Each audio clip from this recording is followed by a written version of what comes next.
Session start होने जा रही है। 1 2 3 संघ के सभी सहयोगी संगठनों की समन्वय समिति, जिसमें भाजपा भी शामिल है, की 3 दिवसीय बैठक जोधपुर में शुरू हो चुकी है।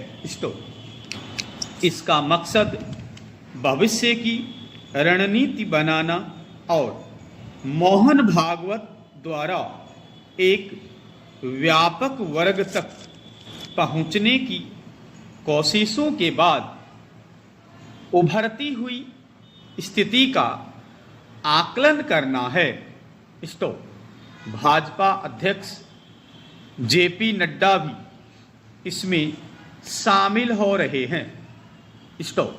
संघ के 100 साल पूरे होने के मौके पर विज्ञान भवन में हाल ही में हुई 3 दिवसीय व्याख्यान श्रृंखला में संघ ने अपनी छवि बदलने और अपने आलोचकों से भी संपर्क करने की कोशिश की थी।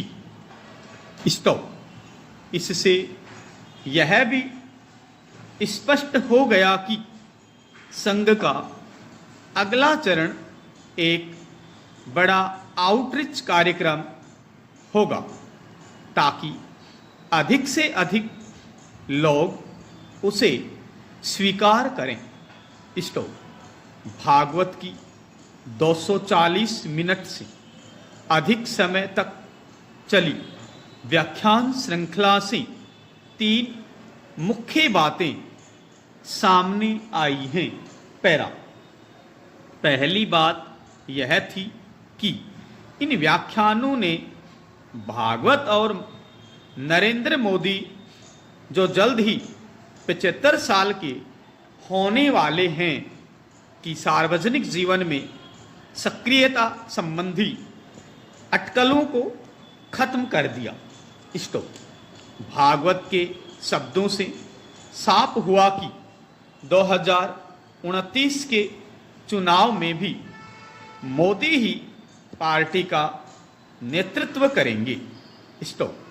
भागवत ने संघ और भाजपा के बीच के संबंधों को यह कहते हुए स्पष्ट करने की कोशिश की कि संघ प्रमुख के तौर पर उनका काम शाखाएं चलाना और स्वयं सेवकों को प्रशिक्षित करना है, जबकि भाजपा का काम देश का कामकाज चलाना है और वे सिर्फ तभी परामर्श देंगे जब उनसे पूछा जाएगा। उन्होंने यह भी कहा कि अगर भाजपा के नए अध्यक्ष का चुनाव संघ को सौंपा जाता, तो वह अब तक यह कर चुका होता। लेकिन सच तो यह है कि संघ और भाजपा एक दूसरे के बिना संचालित नहीं हो सकते, और यह कल्पना भी नहीं की जा सकती कि भाजपा का नया अध्यक्ष संघ की राय के बिना चुना जाएगा। भले ही नड्डा ने पिछले साल कहा हो कि भाजपा को अब संघ की मदद की जरूरत नहीं। 2024 के चुनाव परिणामों से पता चला था कि चुनाव के समय संघ के पीछे रहने का क्या असर होता है।